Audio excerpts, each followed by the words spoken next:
जय गुरुदेव। आज तारीख 13/8/21, बीच में 3 दिन मैं नहीं था। गोपनाथ भगवान के दर्शन में श्रावण मास में गया था। वह ये तीर्थ है जहाँ नरसिंह मेहता को प्रभु ने शंकर दादा के दर्शन हुए और उन्होंने भगवान की रास लीला का दर्शन कराया था। हम गुरुदेव अपने प्रवचन में स्त्रियो वैश्यास तथा शूद्रा तेपि यान्ति परां गतिम उसकी चर्चा कर रहे हैं। बहुत ही विद्वत्तापूर्ण चर्चा है। वो कहते हैं कि कोई भी हो, इसमें जो नारी स्त्री है वो हमेशा अधिक प्रवृत्ति प्रधान होती है। भगवान ने स्त्री शब्द का स्पष्ट उल्लेख किया। व्यवहार में आप लोग प्रतिदिन ये अनुभव करते हैं। आप पति पत्नी उदाहरण के तौर पर बाजार जाते हैं, पत्नी की दृष्टि किसी चीज़ पर पड़ती है, तुरंत उसको खरीदने की इच्छा होती है, पति को प्रेरित करती है, उसमें क्या क्या लाभ है, ये सस्ता है, ये सुंदर है, ये लंबा चलेगा, ऐसा इसके ये उपयोग, इस प्रकार। तो सामान्यतः स्त्री रजोगुणी होती है, प्रवृत्ति प्रधान होती है, प्रवृत्ति में मस्त रहती है। दूसरी ओर वैश्य या शूद्र है, वो भी प्रवृत्ति प्रधान रहते हैं, अतः प्रवृत्ति मार्ग का अनुसरण करते हैं। स्वभाव से प्रवृत्ति मार्ग पर चलने वाले पापी भी जिस समय प्रभु की शरण में जाते हैं तो उसकी मुक्ति अवश्य हो जाती है। आगे आया ब्राह्मण और ऋषि राजर्षि। देखिए, ब्राह्मण का कर्तव्य है वो विषय वासनाओं से पर रहे, संतोष से रहे, अपरिग्रही रहे, ज्ञान का उपार्जन करे और हमेशा अपने कल्मश या के पाप को धोते रहे। ये है उसकी विशेषता। तो दूसरी ओर हमें देखना है क्षत्रिय का देह संरक्षण के लिए हुआ है। देश और राष्ट्र की रक्षा करना वही उसका धर्म है। अपनी प्रिय से प्रिय रमण की परवाह नहीं करता हुआ जब देश पुकारता है तो एक क्षत्रिय दौड़ कर चला जाता है। इसलिए हमारे वहाँ कहा गया है, द्वाविमौ पुरुषौ लोके सूर्यमंडल भेदिनौ परिव्राट योग युक्तश्च रणेश्चाभिमुखे। ये 2 ही पुरुष है जो सूर्यमंडल को भेद कर मृत्यु के बाद सीधे चले जाते हैं। वो कौन है? एक है योग युक्त सन्यासी परिव्राजक, और दूसरा जो युद्ध में सन्मुख रहकर पीठ नहीं दिखाकर अपना प्राण दे देता है। तो ये होते क्षत्रिय। यदि क्षुद्र व स्त्री का उद्धार शक्य है तो इनका क्यों नहीं? इसलिए भगवान कहते हैं कि जो क्षत्रिय और है उनका, ब्राह्मण है, उनका भी उद्धार मेरी शरण में आने से हो जाएगा। अब एक सवाल होता है और अद्भुत है।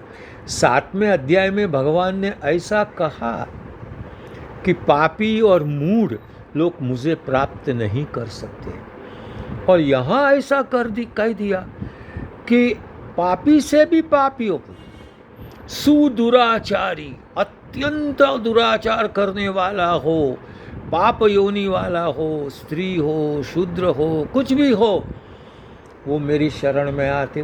तो यहाँ तो परस्पर विरोध हो गया। भगवान गुरुदेव समझाते ऐसा नहीं।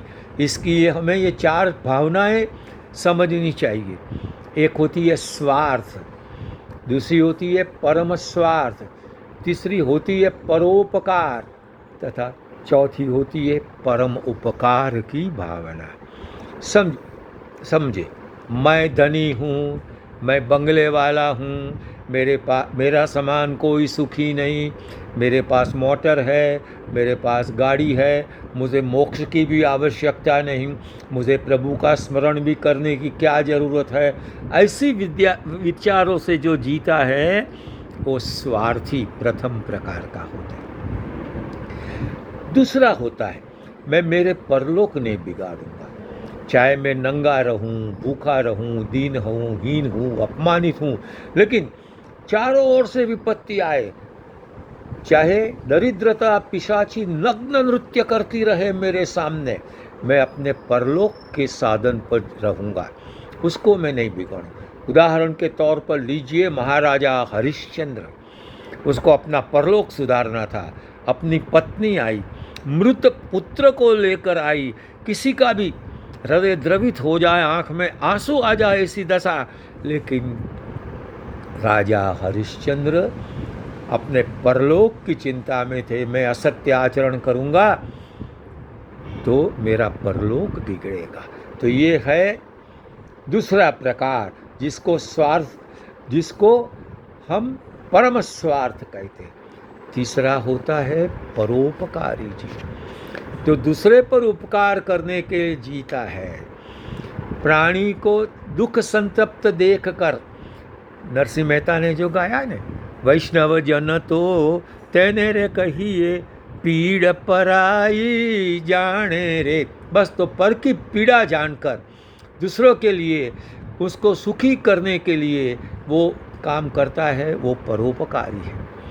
और परम परोपकारी भी होता है कि जो अपना या अपने कुटुंबी जनों का पुनर्संसार में आगमन ही न हो, उस प्रकार महारानी मदालसा वो अद्भुत थी। उन्होंने अपने बच्चे को भी जन्म से संस्कार दिए। ऐसा कहते हैं मदालसानु हालरडू, बहुत बड़ा है, संस्कृत में भी है। मदालसा जब अपने बच्चे को सुलाती थी तो गाती थी, शुद्धोसी बुद्धोसी निरंजनोसी संसार माया परिवर्जितोसी। हे बालक, तो शुद्ध है, शुद्धोसी, बुद्ध है, ज्ञानी है, शुद्धोसी बुद्धोसी निरंजनोसी, तुझे कुछ प्रकार की संसार की वो नहीं, संसार माया परिवर्जितोसी, संसार की माया से तू परिवर्जित है, चारों ओर से छूटा हुआ है। तो देखिए, वो चाहती थी कि अपना बच्चा फिर संसार में, हम लोग अपने बच्चे में माया डालते हैं, छोटा होता है, समझने लगता है, देख ये तेरी मम्मी है, ये तेरे पापा है, ये तेरी दादी है, ये तेरा खिलौना है, ये तेरा, मतलब उसमें ये मेरा, ये मेरा, ये मेरा की भावना हम डालते हैं। बच्चा तो जब आता है तो उसका माइंड कोरी पाटी जैसा रहता है, उसमें कुछ भी लिखा नहीं, लेकिन हम उसमें माया और मोह का अध्याय लिखते रहते हैं, और बच्चा भी ये मेरा, ये तेरा करना सीख जाता है। देखिए राजा गोपीचंद, उसकी माता कितनी महान थी। एक बार अपने पुत्र को स्नान करते हुए देखा, और स्नान करने में भी अनेक सुंदर युवतियाँ घड़ा भर भर के दूध इत्यादि से और चंदन आदि के लेप करके अपने पुत्र को स्नान करा रही। माता ने ये देखा, माता के आँख में आंसू आ गए, क्योंकि उसको पता था कि एक दिन जिस देह की इतनी लालन पालन हो रही है वो अग्नि में जलकर खाक हो जाने वाला है। उसकी आँख से आंसू गिरे और 2 बूंद स्नान करते हुए पुत्र के शरीर पर। उसने देखा, अरे माँ, ये क्या बात है। वो दौड़ा हुआ गया और जाकर माँ को प्रणाम किया, तो माँ ने कहा, बेटा, एताता प्रेक्षसे लक्ष्मी छत्र चामर चंचला स्वप्न एष महाबुद्धे दिनानि त्रीणि पंच। आज इसको तू लक्ष्मी मानता है, तुझे देख रही है लक्ष्मी, वो कैसी है, छत्र है, चामर है, और चामर भी तेरे पर चंचल ढोल रहे हैं, ये सब स्वप्न एष महाबुद्धे। हे महाबुद्धिमान, ये तो स्वप्न है। दिनानि त्रीणि पंच, 3 दिन या 5 दिन का, 4 दिन की चांदनी, फिर अंधेरी रात, ऐसा कहते हैं। तो ये समझ, ये छोड़ दे। और गुरुदेव ने एक बार आगे दिखाया था कि उसने वैराग्य आ गया, लंगोट लगा ली हाथ में, भिक्षा पात्र ले लिया और आ गया माँ के पास, मैं सन्यास। अरे बेटा ये क्या? तो अब ये तूने कहा मैं छोड़कर सन्यासी होने जा, मुझे कोई अंतिम उपदेश दे। तो माँ कहती है बेटा हमेश किले में रहना। ओके माँ, मैं तो संसार छोड़कर जाऊं। नहीं, 1.25 मण की तराई में सोना और मिष्टान ही खाना।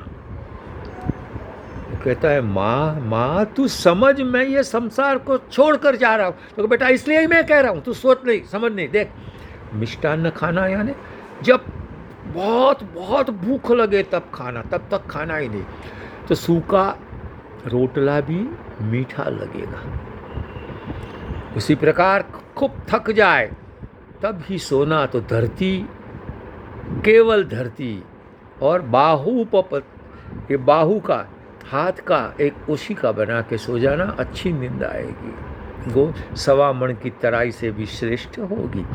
और किले में रहना यानी संतों के संग में रहना, जिससे तेरे पर असद वृत्ति का स्वार न चढ़े। तो ये थे माँ, ये हुआ परम पुरुषार्थ। और इस प्रकार जो कितना भी पापी हो लेकिन परम पुरुषार्थ में लग जाए, अनन्य भाग हो जाए, तो प्रभु कहते हैं वो मेरा भक्त बन जाता है, उसकी मुक्ति सुलभ हो जाती है। स्त्रियो वैश्यास तथा शूद्रा ते पियांति परांगतिम, अर्थात जो इस प्रकार संसार कितना भी पापी हो वो छोड़कर प्रभु की ओर बढ़े तो मुक्ति दासी बनकर आएगी। आज करो गुरुदेव को प्रणाम। इसी विषय का आगे करेंगे कल विस्तार। हरिओम तत्सत।